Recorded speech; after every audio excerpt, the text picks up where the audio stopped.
92.3 Radyo 5 True FM, dito tayo sa totoo. Kapatid, it's 8 minutes makalipas ang alas 12 ng tanghali. Kaninang papasok ako hindi. Unahin ko muna, kaninang pagising ko, maganda ang sikat pa ng araw, maganda. Napakaganda ng putok ng araw. Oo, talagang puputokin ka sa init. Ayan ha, pero naku, medyo pumapagitna na yung umaga natin, mga kapatid. Kumukuli-kulimlim, sumisilip, pero nanlalaban pa si Haring Araw. Pero netong papasok ako, medyo kumukuli-kulimlim na naman. Kumusta po ba ang kalagayan ng sitwasyon dyan sa inyong mga kinaroroonan sa lahat ng mga, sa lahat ng mga inaabot ng ating broadcast na ito? Magandang tanghali po sa inyo mga kapatid. Yung iba ba ay medyo naambun-ambunan na? Yung iba ay medyo naaarawan pa rin? O dyan po tayo mag-iingat ha? O yung mayat-maya na pagbabago ng temperatura o kaya naman yung naaambunan tayo sa lahat po ng mga nagmumotorsiklo. O wag na kayo manghinayang doon sa inyong mga kapote at mag-invest naman kayo sa maganda-gandang kapote rin. O wag yung bibili ng kapote, nakamura nga, pero kapag nakita yung damit na pinotektahan sana, basa. Nakamura. Nag-ala General Nakamura rin nung nakita. Bira naman, nabasa rin Nabasa rin ako Ano ba yan Di ba? Yung mga ganyan. So mag-invest tayo sa mga maayos. Sa lahat po ng mga nagtitinda ng mga pananggalang sa ulan. Mga pananggalang din sa init ng araw syempre in naman lagi sa atin. Yung mga nagtitinda ng payong ng mga pamunas diyan ng pawis at ganun din pantuyo kapag ka ikaw ay naulanan. Ganyan. Hello po sa inyo sa lahat ng mga naghahanap buhay ng patas. Na mga walang naaapakan na iba. Yun. Sige, mabuhay po kayo. Ayan, kung lunch break na, mag-lunch na nga po kayo. Samantala yung iba, pwede nyo namang, pwede nyo namang munang tapusin at bigyan din ng pagkakataon. Yung iba, na kapag alam nyo naman tayo dito sa Pilipinas, kapag tanghali na, kakain na muna, wag na muna mang-abala, wag nang ipilit. Pwede hubang ihabol to? Pwede hubang papermaneto? Pwede hubang... Ay talaga, lunchtime na lunchtime na. Kumalma na muna kayo dyan at tumutok dito sa ating programang H2H Heart to Heart. Dahil meron nga po tayong Pamigay Thursday. Isang 250 pesos na cash prize at isang sulit TV box. Kaya naman hindi na nga po natin patatagalin pa dahil gusto ko na rin marinig kung ano nga ba ang kwentong lalamanin ng ating HEART for today. Pero bago yan, ilang paalaala po muna kukunin po namin ang mga mapapalad nating mga mabibigyan ng 250 pesos na cash prize at doon sa Sulit TV na ipamimigay natin sa pamamagitan ng inyong mga magagandang komento, ng inyong mga advice. Ayan, para sa ating mga segments, okay? At syempre, eto pa yung hindi ko pa nababanggit sa inyo, ang ating hotlines. Pwede rin po kayong tumawag kung meron talaga kayong mabilisang reaksyon o kaya naman ay komento para sa dalawa nating mapapakinggan. Ito ang ating mga hotlines, 8631-5788 at ang numerong 8631-6674. Ulitin ko ang mga hotlines natin kapatid, 8631-5788 o ang 8631-6674. At ito na nga ang HEART segment natin. Ganito po kasi raw yan. Bastos na kapatid. Kita nyo naman unang-una pa lang, unang-unang statement pa lang, unang sumbong sa atin, may bastusan na agad. Bastos na kapatid, yan ang problema nitong si Tristan sa kapatid ng live-in partner niya na si Karen. Ganun pala yun. Pakiramdam daw kasi nitong si Tristan ay nagagawa siyang mata-matahin ng kanyang bayaw na hilaw Ha? Ayon kasi sa kinakasama nitong si Karen na si Tristan, magkakasama sila sa iisang bahay. Idagdag pa ang problema sa hatian sa mga gastusin sa kanilang tinitirhan. Gustuhin man daw na hiwalayan nitong si Tristan si Karen dahil sa pambabastos ng kapatid ni Karen sa kanya, ay no choice dahil nabababawan naman daw rin kasi si Karen sa magiging dahilan ng kanilang hiwalayan. O yung kapatid na bastos. Okay, kaya naman ako, kausapin na natin 28 years old mula sa Malabon, si Tristan. Tristan, magandang tanghali sa'yo pare. Kuya Poy. Magandang tanghali po. Magandang tanghali sa'yo. Unang-una, Tristan, pwede bang ilapit mo yung bibig mo naman? Yung iba, pinalalayo ko no? Sa mouthpiece natin para mas marinig ka namin. Yan, okay. Ayan po. Ayan, Tristan, gaano na kayo katagal na magkarelasyon nitong si Karen? Almost 2 years na po, Kuya Poy. At kailan kayo nag-decide na mag-live-in na? Since yung dumating po ako sa Manila, Kuya Poy, galing po kasi ako sa probinsya. Kaya sabi ko kung pwede mag-live-in muna kami. Kasi mahirap po kasi maghanap ng bahay-bahay dito sa Manila. Okay. So yung tinitirhan yung bahay, hindi kayo ang naghanap niyan, kundi Dali, wag ka namang hinga ng hinga ron sa telepono natin. Oo. Medyo liitan mo lang ng konti yung hinga, ha? Tristan. Yung ano yan eh. Parehas ba tayo ng butas ng ilong? Medyo malaki? Ayan. Dahan-dahan lang tayo sa hinga. Ayan, kalma ka lang muna. Okay, Tristan, ibig sabihin, nakikitira ka. Opo. Bago ka palang dumating, ay magkasama na itong si Karen at yung kapatid niya sa iisang bahay. Yes po, Kuya Poy. Inuupahan nila yan? Opo. Actually, yung bahay po kasi, Kuya Poy, sa kapatid po ni Karen. Sa isa pa nilang kapatid. Sila yung pinatitira doon. Opo, Kuya Poy. Yan, tama. Masyado namang humina naman yung boses mo na naman. Yan. Okay. Ayan po. Yan. Mas maayos na yan, Okay. Pagkatapos, ibig sabihin, bahay naman pala nila talaga yon. Hindi sila nagre-rent, hindi sila nagbabayad ng kahit anong upa. Wala, Opo, Kuya Poy. Kumbaga, ako po yung nakikitira po. Okay. Nakikitira, / nakipag-live-in na rin. Para practical na makisama na muna. Okay, at dahil nga malaki po kasi yung expenses. Malaki. Po kay Karen na kung pwede niya akong tulungan and also para magkasama na rin po.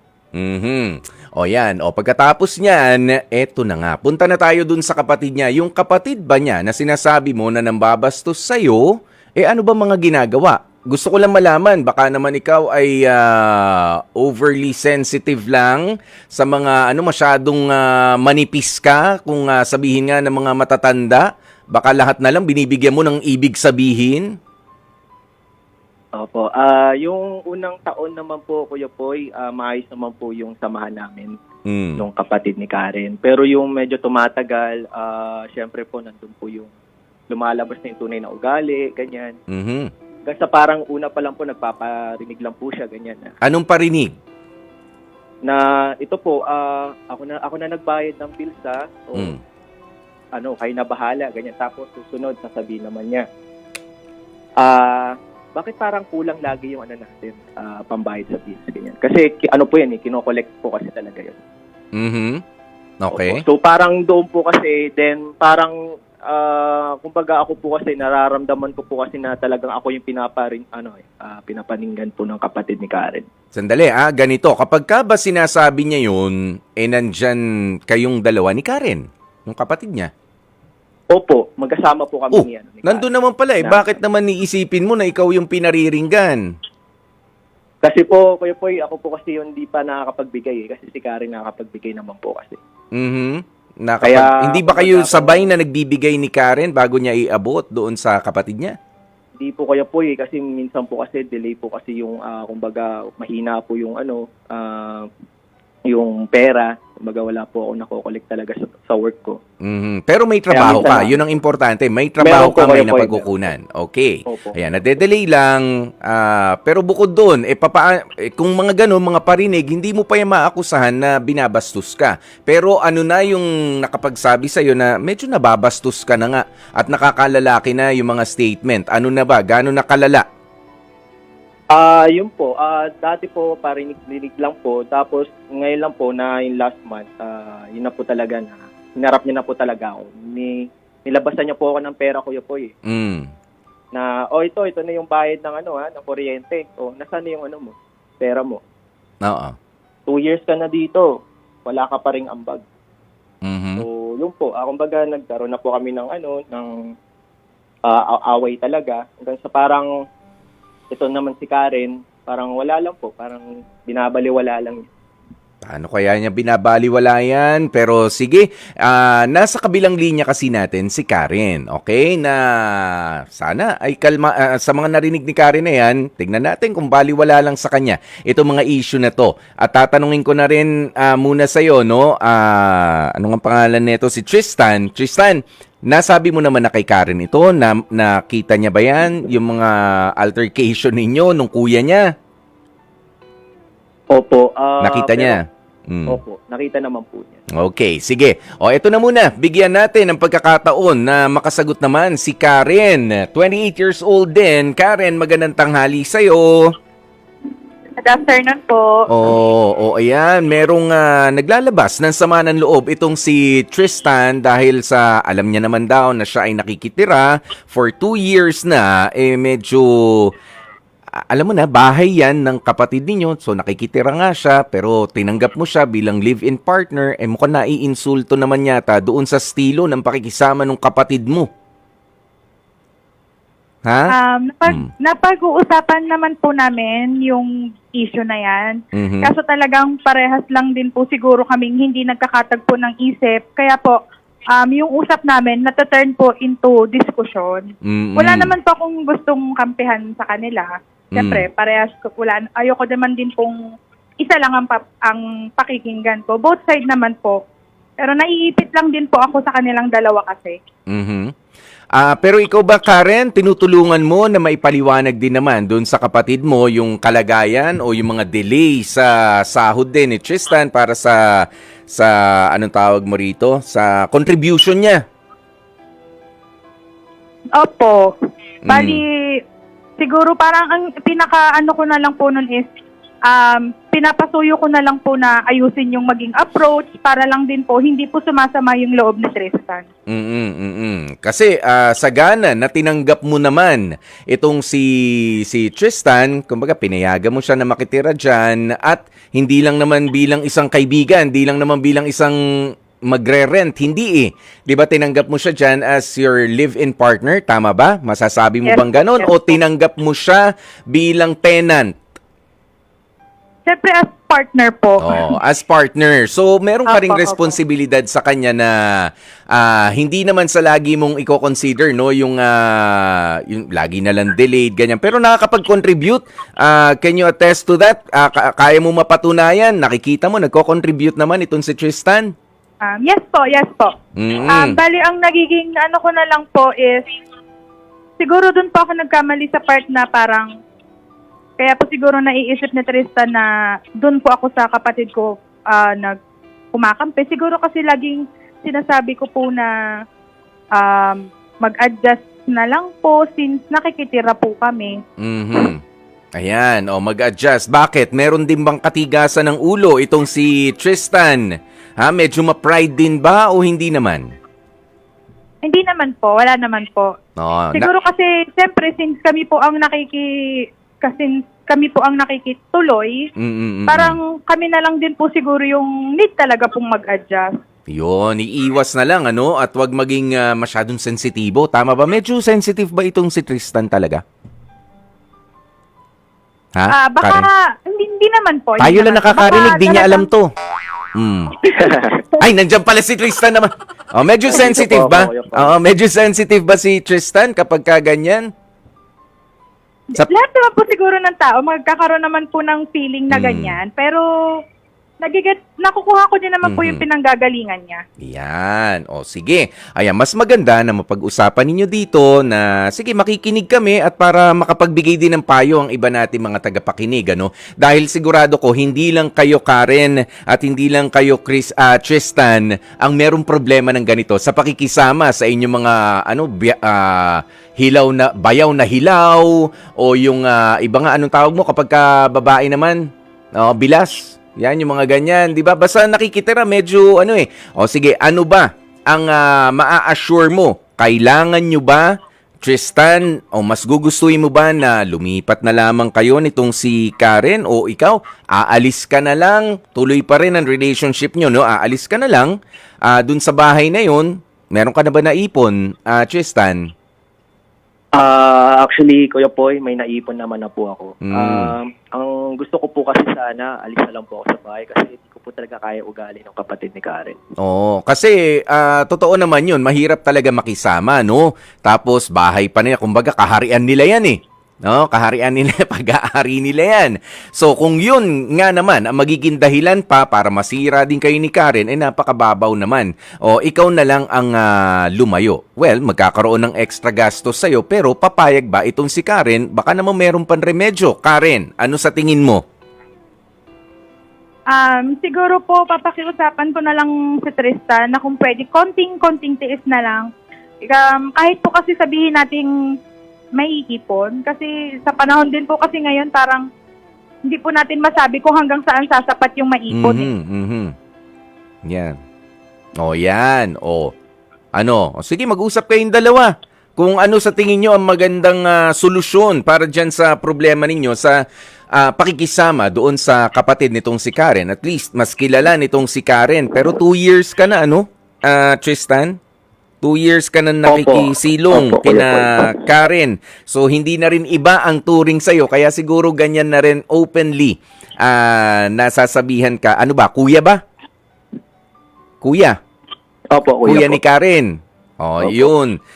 Pero sa ibang mga araw, kapag wala naman mga bayarin, maayos naman ba ang pakikitungo sa'yo?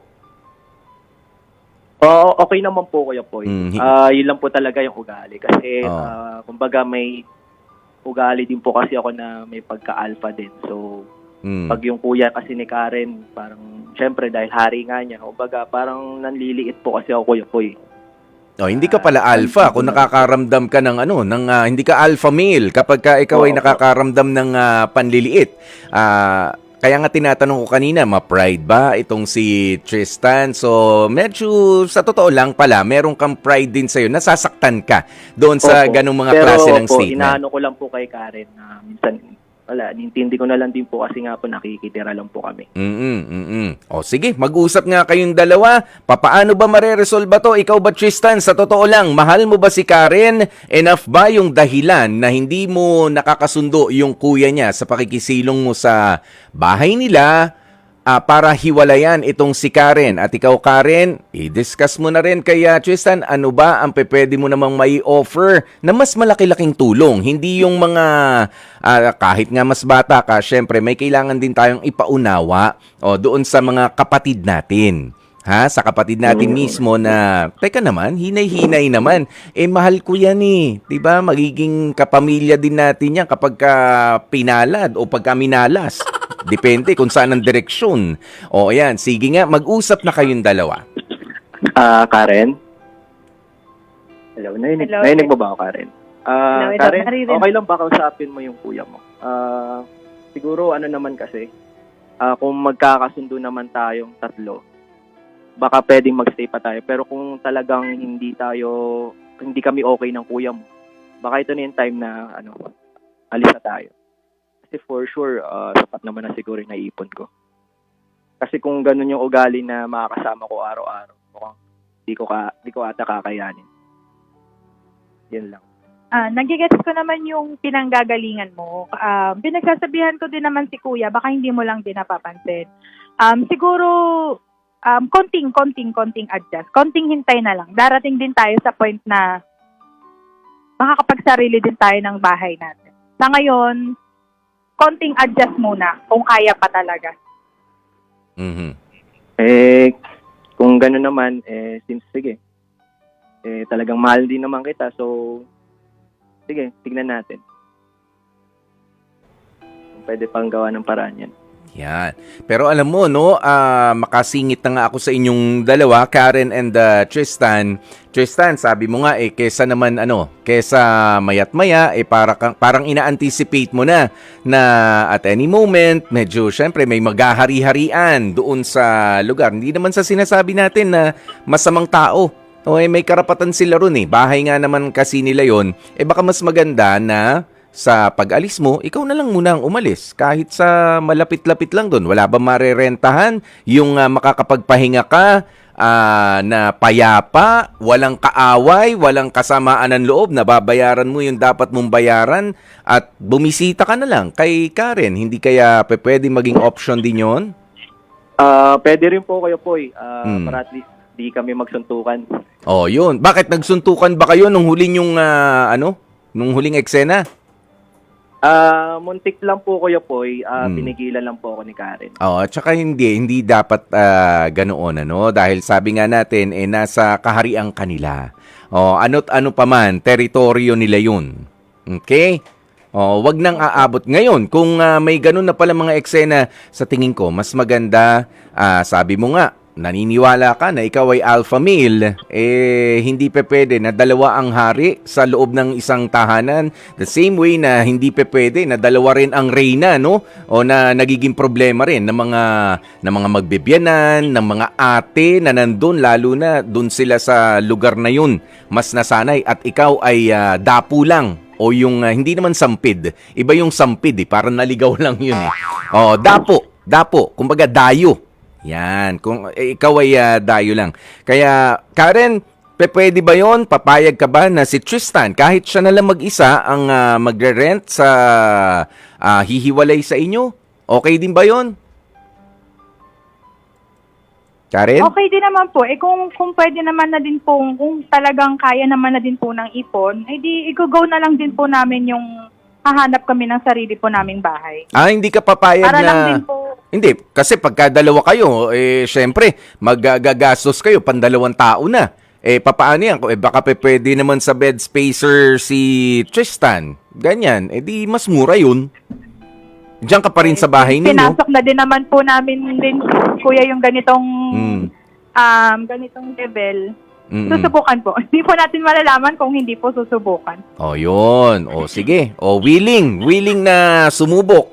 Itong si Karen, basta sana nga wag yan ang maging dahilan. So, ang pipiliin ninyo dito sa ating HEART segment, ano ba yung letter H na sa totoo lang Kuya Poy, half and half ako dyan 50-50 lang O, anong heart decision ninyo?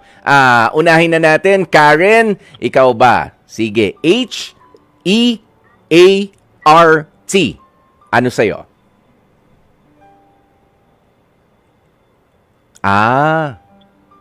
Ganda. Nag-isip. Ay, okay. Ano? Letter H, half and half. I-evaluate na muna. A, approve na approve. Oo, kami pa rin. O nga lang, may mga adjustment. Ayan. O R, i-reject mo na. T, try again. Ano? Karen? Doon na lang po muna ako sa i-evaluate ko po muna. Yan, i-evaluate ang mga posibilidad na kayo ay bumukod na dalawa. Yes po. Si Tristan ang bubukod mag-isa, pero kayo pa rin. Ay, ganon. Okay, ikaw naman, Tristan, ano ang payag ka ba ron sa pinili ni Karen? Opo, Kuya Poy, mas payag po ako doon para at least wala na kaming, baka mapunta pa kami sa barangay ng kuya niya Ila po kami. Sa bagay, ewan ko lang, kapag ka magdamag doon, may libreng pakain naman yata. Oo, o wala. Okay, gusto nyo malaman? Sige, magsuntukan kayo na maipabarangay kayo. Ayan, pero kung ganyan na medyo delikado na. Pero alam mo, ang may papayo ko lang rin naman sa'yo, kapatid, panatilihin natin yung respeto. Kapag ka nawawala na yung respeto natin doon sa isang tao na kasama natin sa bahay, tayo na lang yung lumayo. Tayo na lang yung mas umunawa. Tayo na lang yung mas umintindi. Okay? Okay po kayo. Ha, Tristan? Okay. O eto, hayaan yung basahin ko muna sa inyo ang ilan sa mga reaksyon at mga komento ng mga kapatid natin, ng mga nakikinig, ano? Sabi ni Teresa Rino, alam mo Tristan, lalaki ka kasi. Ganyan talaga ang magiging feeling mo. Mahirap talaga na makisama kaya mas maganda ang bumukod. Okay, yan ang sabi ni Teresa Rino. Sino to? Nasaan ba yun? Ayan, si Gail Enriquez sabi niya, wag din kasing balat sibuyas, Tristan. Ayan, wag masyadong manipis, okay? Wag masyadong sensitive. Ayan, si Glyza Katipan, tropahin mo, Tristan, yung kapatid ni Karen, makipagbonding ka sa kanya. May pinagdadaanan lang siya. Pakita mo na deserve mo naman o deserving ka para sa kapatid niya. Nagawa mo ba yon yung makipag-bonding din para kay kuya? Opo, Kuya Poy. Minsan po, kunyari, nagbabasketball. Yun, naglalaro naman po kami. Kaso minsan di talaga naiwasan yung sikuhan, ganyan. Okay, tamo. Kasi naglalaro kayo magkalaban. Pagka magkakampi at nagsikuhan kayo, doon ako maniniwala, hindi talaga kayo pwede. Magkalabang kayo sa basketball. Opo, magkalabang po. Hindi nyo nasubukan na maging magkakampi. Hindi pa po, Kuya Poy. Okay, tamo. Di meron talagang battle ng mga alpha male. Hindi talaga ako na magsasabi sa iyo, pare, kung mas gusto ninyo at mas komportable kayong kalaban yung isa't isa, yan na yun. Talagang at hindi mo makuhang kakampi dahil gusto mo, ikaw yung star din naman dun sa team na yun. Siya naman, bola, pasa. Kahawak mo pa lang, papapasa, ikaw gusto mo rin dumiskarte. Mukhang hindi kayo pwede nga sa isang grupo lang naman. Pero bilang maging kapamilya in the future, iba rin naman yun. Ayan, tumatagay naman kayo? Full trip? Hindi po, Kuya Poy, kasi doon po kasi yung lumalabas yung pagka-demonyo ko eh. Ano po? Maigi. May disiplina ka. Tama yan. Tsaka mahirap na. Mahirap na kasi baka hindi nga nakabayad ng renta. Tapos singilin, ito bang mga inaalok mo, bayad na. Ba't di mo na lang to inihulog doon sa mga bayarin natin? 'Di ba? Baka magkaganon pa, magkainitan pa. Ay siya, sige. Maraming salamat sa inyong dalawa, no? Tristan, Karen, maraming salamat sa iyo. Thank you po, Kuya Poy. Maraming salamat din po. Oo, at syempre, mas pasasalamatan ko naman kayo kung kalmado nyo rin ipapaalam yan at kakausapin si Kuya, okay? Na huwag kayong makipagpataasan ng boses na tila ba iniwanan nyo siya. Huwag naman ganun, 'di ba? Sabihin nyo lang, nabubukod kayo bilang kayo at para mas maging payapa yung kapaligiran. Kung may option din siya na sabihin, makikinig pa rin. Okay? Huwag puro pride ang pagganahin. Okay? Yes po, Kuya Poy. Okay po, Yun. Maraming salamat sa inyo. Dear Kuya Poy,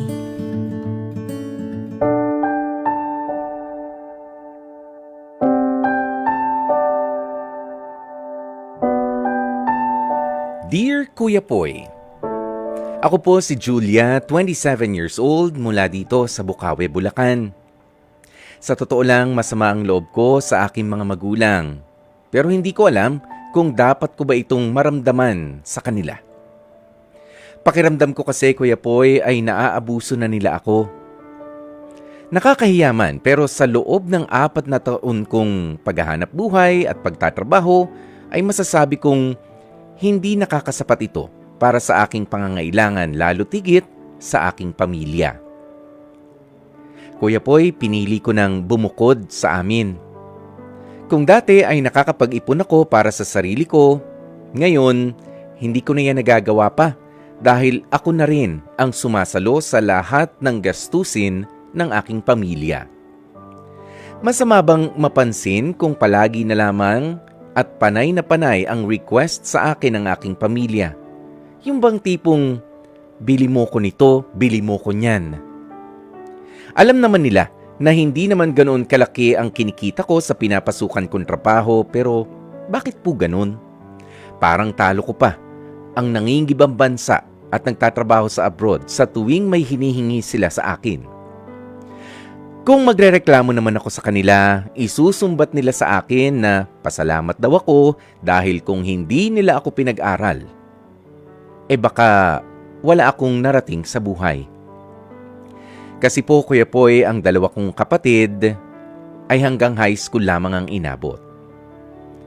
Pero ang tanong ko, papaano ko nga ba sasabihin kung pwede lang sana ay matapos na rin ang pagsusustento ko sa kanila sa pabili o sa pagpapabili ng mga kung ano-anong gusto nila sa akin. At lalo na nga sa kanilang pag-uubliga na ikinukubli nila sa salitang tulong sa pamilya. Maraming salamat po sa pagkakataong mapili ninyo bilang tampok na storya ang aking kwento sa araw na ito. Umaasa po ako na sana ay mabigyan ninyo ako ng payo sa pinagdaraanan kong suliranin ngayon. Lubos na gumagalang, Julia. Dear Kuya Poy, Alam mo, Julia, at sa mga katulad ni Julia, alam mo, bilang isang anak, bilang isang anak, sa ating mga magulang, yes, dapat na tumulong tayo sa pamilya. Totoo po yan, isang mabuting gawain yan, lalo't ikaw ang may kakayanan na tumulong. Oo, yan po yan pero, meron hong pero. Kung inuobliga at isinusumbat naman sa'yo ng kahit sino pa sa pamilya mo, lalo na ng mga magulang mo, ng tatay, nanay mo na nga mismo, o lolo o lola kung sino man nagpalaki sa'yo, ang mga naitulong nila noon para sa pagpapaaral mo, para makapagtapos ka, mali naman po iyan. Maling-mali pong gawain yan. Para sa akin, isimplify natin ang pagtulong sa pamilya. Kung kaya at meron kang sobra sa naipon mo dahil ikaw ay may trabaho, go! Tumulong ka. Pero kung hindi, kung hindi kaya at nakakaabala na rin sila at para bang nanggagaslight pa, naggi-guilt trip pa, okay lang rin po na minsan ay humindi tayo. Dahil mahirap tumulong nung hindi naman din bukal sa ating kalooban dahil nasumbatan. Mahirap pong tumulong dahil nasumbatan lang tayo. Okay? Kahit pa nga po kapamilya natin, kahit masakit para sa atin, pero kailangan nilang matuto. Huwag tayong matuto na magturo sa ating mga miyembro ng pamilya, sa mga kamag-anakan na maging tamad sila doon sa pamamagitan ng tinulungan ka namin dati. Ikaw naman ang tumulong sa amin ngayon. Huwag po kayong padadala ron. I-simplify nga natin, kung kaya, sige, tumulong. Kung hindi, at gipit din, huwag nang ipilit pa. Basta dapat mahal pa rin at nirerespeto pa rin natin sila. Okay? At dyan na nga po natin tatapusin ang ating Dear Kuya Poy, sa ating pong pagbabalik, mga kapatid, sagutin nyo na nga po ang ating love question of the day. At ang ating love question of the day, payag ka bang may girl o guy best friend ang jowa mo? Aba, sige na, marami na mga sumagot kanina. Pero mamaya, basa pa tayo ng ilan sa mga sasagot para sa pagkakataong manalo ng 250 pesos na cash o kaya naman ng isang sulit TV box. Manatiling nakatutok. Kasama nga po ang inyong Kuya Poy dito sa ating programang H2H, Heart to Heart. Love Question of the Day. Love question of the day natin. Payag ka bang may girl o guy best friend ang jowa mo? O ito ang ilan lamang po sa mga sagot ninyo. Sabi ni Rino Teresa, why not? Hindi masama na magkaroon ng best friend ang jowa mo basta itatama ka lagi at hindi ka dadalhin sa likong daan. Alam naman nila yung limit of friendship nila at hindi ko ito tolerate sa mga bagay na mali. Sabi niya pa, na-addict na yata ako sa H2H na to Ayan, sige lang. Go, go, go! Si Jordaline Valeriano, sabi niya, oo naman po, pero kailangan ng limitasyon para hindi naman masira ang aming pagkakaibigan at higit sa lahat, matuturing lumugar si girl o guy best friend, okay?